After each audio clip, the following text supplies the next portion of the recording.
I need to cut it like right now because it's longer than the others and it's driving me crazy. We're doing this on camera. You made it to the end of the story, you get a treat as well because I'm just feeling unhinged. Hello everyone, my name is Jenna, but you guys can call me Jen. Welcome back to my channel, or welcome if you're new. Hi, hello. We're so loved. Thank you so much for being here. Today we're going to talk about the books that I read in August. You know the drill. It's an August wrap up, my friends. This month I read 7 books and oh my god, was it so much better than July. July? Shit show. I read so many books, read so many pages, but oh my god, was it bad. August? Your girl did not read a book under a 3-star. Even though I had enough to book at the beginning, that one doesn't matter. It was part of the July TBR anyways. Not a book under a 3-star. I'm thriving. Absolutely thriving because we started the month with a 5-star. Besides the DNF. We started with a 5-star, so we're just gonna talk about it. We're gonna get into it.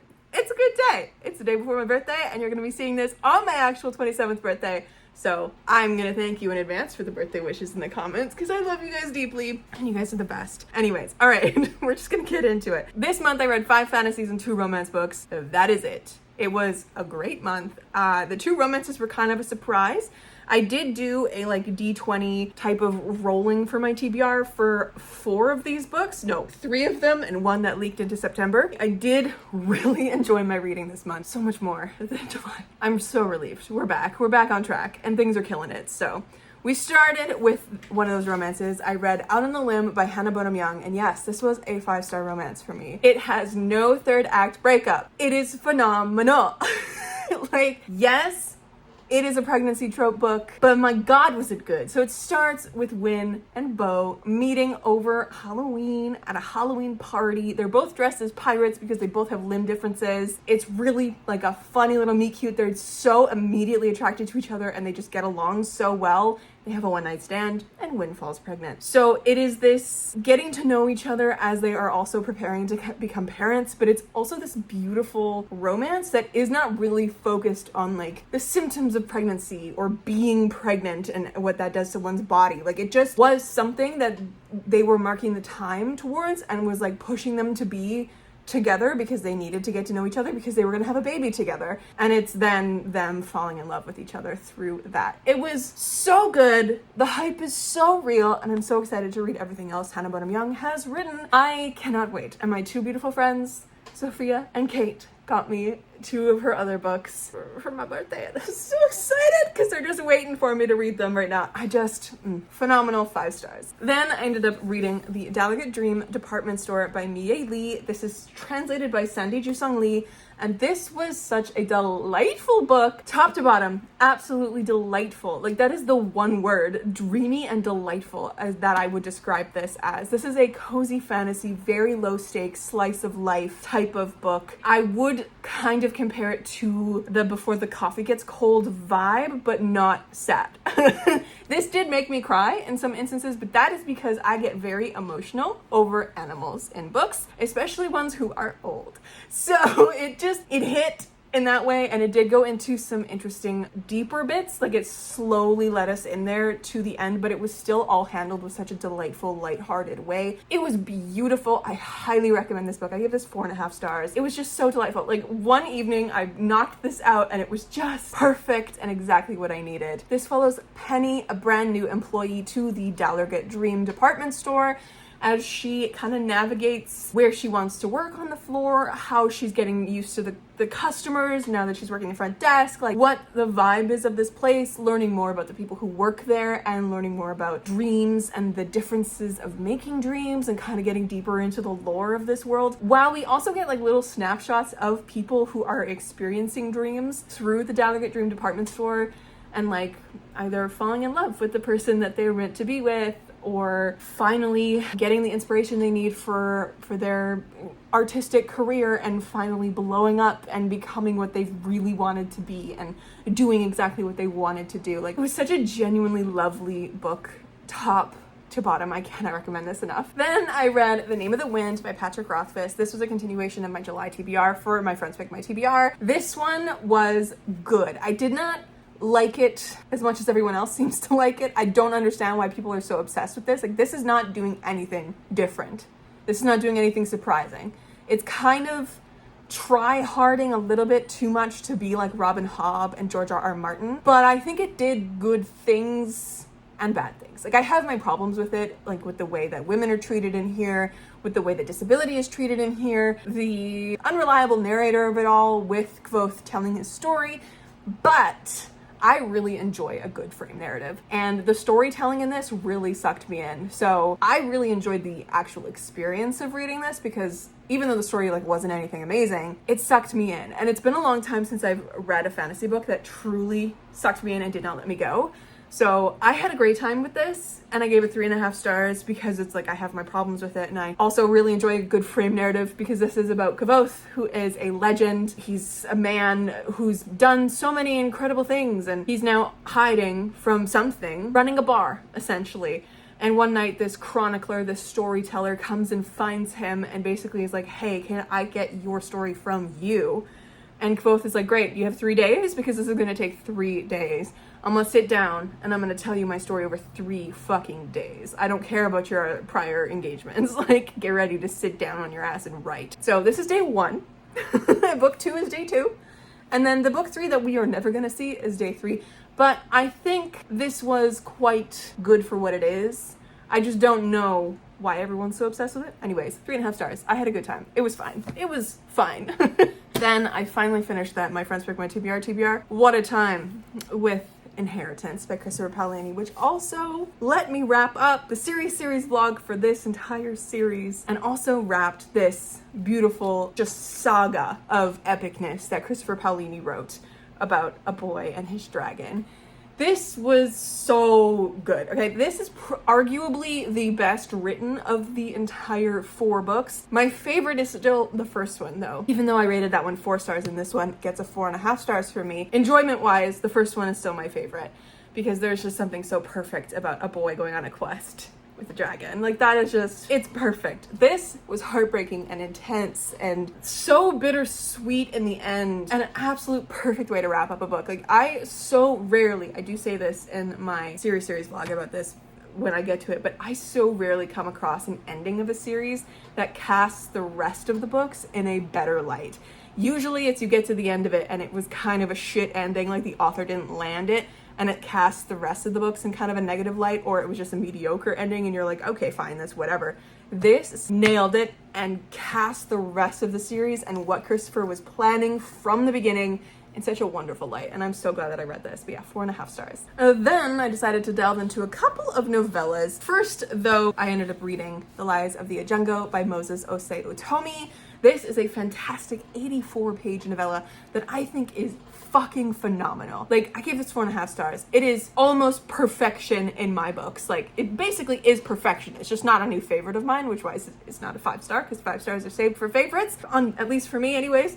Like, this was so good. It was perfectly paced. It was perfectly written where you were just enthralled the whole time.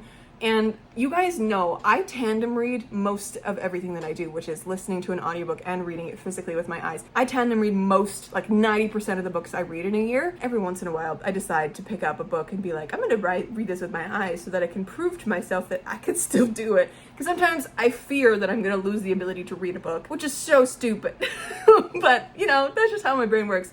So I picked this one up without the audiobook, and I think that was the best way to go, because I know sometimes when I read a novella through an audiobook, I amp it up to the normal speed that I listen to audiobooks at, and I'm done it in like 30 minutes. Like, this one I would have been done in 30 minutes. And that's just not enough time sometimes to sit with a novella. And I've kind of discovered that with my reading and like the pace of audiobooks that I listen to books at. So this one, I'm really glad that I just read it. I just sat down and read it top to bottom. It took me maybe an hour and a half because sometimes my focus would slip, but I was so into this. The only thing I'm going to tell you about this novella is that it follows a young boy who's about to turn 13. His name is Tutu, and he wants to be the hero that his city has never had and doesn't believe they will ever have, and he's gonna go out and find water for them. And in doing so, he unveils so many truths, so many lies. It's a lot, but it's fan-fucking-tastic. The fight scenes in here are so tightly done and so perfect. This book masterpiece, truly. Then I read the novella, The Dead Cattail Assassins by P. Djeli Clark. Another banger from P. Djeli Clark. I love his novellas so much. This is a longer novella than like a novella would be considered. This is just over 200 pages. And I think I'm glad that it was that long, because sometimes when you get a novella, it doesn't sit long enough in the story or the characters for us to really get to know them. It's just very plot forward. This was very good. Like, this just had a brilliance to it that I know only from P. Djeli Clark and his novellas. I just love his novellas so much. I love them so much more than the actual physical full novel that he's written. It was just fantastic. So this follows a assassin in here who is part of the Dead Cattail Assassins. She is a resurrected type of situation. Like, the Dead Cattail Assassins are assassins who have been resurrected from death to serve this goddess of knives. So she, at the beginning of this, gets a job. Whilst on this job, she looks into a face that brings back memories that she should not have. It breaks a little bit of her, like, her groove and her tradition, and she gotta go find out, like, what's going on, and it's this whole thing, and I really enjoyed this. I want more of this world. I want P. Djeli Clark to explore it more. I want a cozy fantasy novel in this world where we follow the other side of the acolytes of the goddess of knives, where we follow the cooks. I want that. I want that so bad. But yeah, I gave this one 4 stars. Definitely very good. And finally, in August, we finished out with another romance, Dating Dr. Doe by Nisha Sharma. This is my least favorite of the month. I gave it 3 stars. It just wasn't quite for me. It didn't hit the way a romance novel I like hits, but it was fine. Like, it was fun. It was whatever. It took me 4 hours to read one night at the lake. It was enjoyable. Yeah. I ended up giving it only 3 stars because I thought there was too much going on in the backstories of characters. There's too many elements happening. Our main character, Karina, not only is an attorney who never goes to work, she lives at home. She wants a love match. She has aunties who want to set her up with a man. Her little sister's getting married. Also, her father is selling the house that she, like, wants for herself because she and her mom used to, like, renovate it, and her mom's dead. It's another thing. So she is basically, like, her house. Like, she's put her whole soul into this house. And on top of that, she also fixes cars. And on top of that, like, there's too much for just one person. And it just became cluttered with things that didn't really have any pertinence to the plot, in my opinion. And I also didn't love their relationship very much. I didn't really love them, but it was fine. It was an average romance novel, and that is it. 3 stars. Anyway, friends, that's my wrap up. I did that so quickly. I read 7 books in August, and I'm having a great time. But I figured because I wasn't going to talk for like a super long time, and you guys are used to like longer videos from me, I figured I would also kind of do a little bit of a like TBR aspect for September, because it is my birthday month. I always have specific plans for my birthday month, which involve rereading some of my favorite books and picking books that I am most excited to read. So I'm going to talk about some of the books that I have on my immediate TBR. So let's get into it. So besides the giant stack of books that I have on my fireplace, which I've pulled off of my shelves because they gave me fall vibes, and I want to read fall books in fall. And it's now September, and so it's starting to feel like fall. And it is outside as well. The weather's starting to turn, the leaves are starting to turn. I'm having a great time. I'm so excited. But besides wanting to read all the fall books and being in the best season to read, I have these books here that I'm like really desperate to read, and other ones that I'm like thinking of that were on my like D20 stack that I had that you would have seen on TikTok all the time. Anyways, these are the books that I'm planning on reading like immediately, and then some other ones that I'll talk about. I'm currently rereading Darkwater Daughter by Hannah Long. I'm enjoying myself so much. I'm just over halfway through, and I'm so happy that I'm finally reading this again. Favorite book of last year, absolutely loved this, and I'm rereading it so that I can go into Black Tide Sun. This is going to be one of the next couple books that I want to read because I'm so excited about this release. I've been waiting for a month and a half to read it, and I just never got around to it, so picking it up this month for sure. I also have Lady Eve's Last Con by Rebecca Frymouth, and this one, I don't know why it's on my list. I saw it on the internet at one point, put it on hold at the library, and now I have it. And now that I have it, I don't know why. I'm so interested in this book. I know nothing about it except for the title. It has Khan in it, which I'm always here for. It also has a spaceship on the front, and on the back is blurbs by Bethany Jacobs, which I read These Burning Stars earlier this year by. And it says, charming and funny, smart and unique with unforgettable characters. So I'm here for a little sci-fi rum. Do I know what I'm going to get out of it? No. I just want to have fun. I also have an arc on my Kobo that I really want to read, which is The Mountain Crown. There we go, upside down, by Karen Lowachi, which is an arc that Allie actually told me about because she read it off of NetGalley and said that I needed to immediately read it. It's a novella. We love that. I know nothing about it other than the fact it has dragons, and then Allie loved it and gave it 5 stars. So I'm going to be reading it very, very, very soon. It's loaded up on my Kobo. I'm ready to go. I cannot wait. I cannot wait. We also have a cozy fantasy that I'm really hoping to get to like very soon, because to me this is end of summer peak, like the kind of feeling you get from the cool air but yet still the hot sun. You know that vibe? This is also bathed in like cottagecore, and that is The Spell Shop by Sarah Beth Durst. I also really want to read this because I feel like it's going to give me an interesting comp for my third cozy fantasy coming out next year. Also, if you've made it this far in the video, you get to know that I have officially, kind of low-key, unofficially planned a release day for Airmount Book 3, which is in about 8 months from now. So May 2025, mark your calendars. I just have to fucking write it and edit it and get it ready. But yes, I really want to read The Spell Shop. It's by one of my favorite authors, Sarah Beth Durst. I love her so deeply. She's got an incredible backlist, and everything that I've read from her has been a hit. So I'm so excited that she's dabbling in cozy fantasy as well. And this one bang is driving me nuts. I'm so sorry. I need to cut it like right now because it's longer than the others and it's driving me crazy. We're doing this on camera. It's a little better. Okay, sorry. That's been driving me nuts this whole video. But yes, I'm gonna be reading The Spell Shop at some point. It's got a sentient spider plant. What else could you want? Then I also have A Sorceress Comes to Call by T. Kingfisher, which is it's her latest release. I'm excited to get into this. I have low expectations because a lot of T. Kingfisher's work that I've read recently has not hit the way that the first couple that I've read by her did. I feel like I've read her best work, which is Sword Heart and Nettle and Bone, so it's fine. I'm just gonna keep reading her stuff because I enjoy the reading experience of all of her books, no matter what. Her banter and her writing is incredible. So I'm excited to read this. And I know this one has less banter than I'm used to from a What a mess of a video. I hit myself in the face with a book. Oh my god. My birthday's tomorrow! I'm freaking out a little. It's okay. I'm gonna read this at some point. And finally, I also want to read The Stardust Grail by Yume Kitase.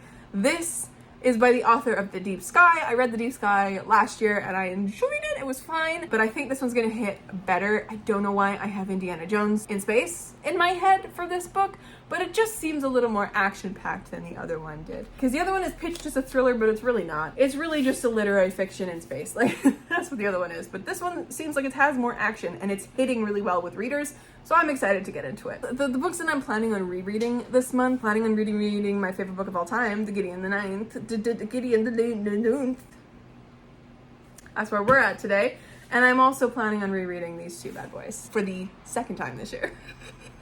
So I will have read these 3 times in 2024. I'm so excited to get back into these books, y'all. I miss my favorite characters. I miss Tanook. I miss Amadea. I miss Quill. I miss Ini.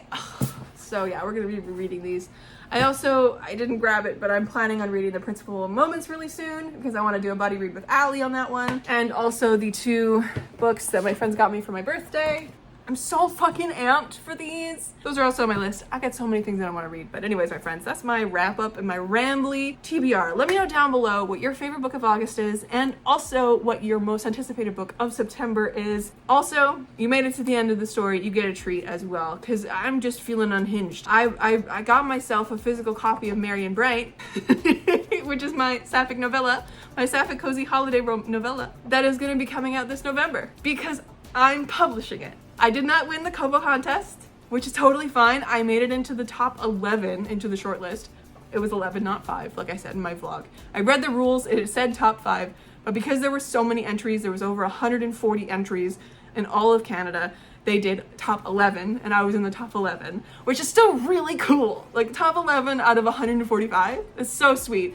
And now that I get to publish this, I get to do physical copies, and I can do it not just on Kobo, I can do it everywhere. So get ready. I will announce this officially once Kobo has announced it on their socials and everything, whoever won. But you guys are gonna get Merry and Bright this November. Mark your calendars. Woo! Happy birthday to me. Anyways, friends, thank you so much for watching. I will catch you in another video very, very soon. Stay kind and keep on reading.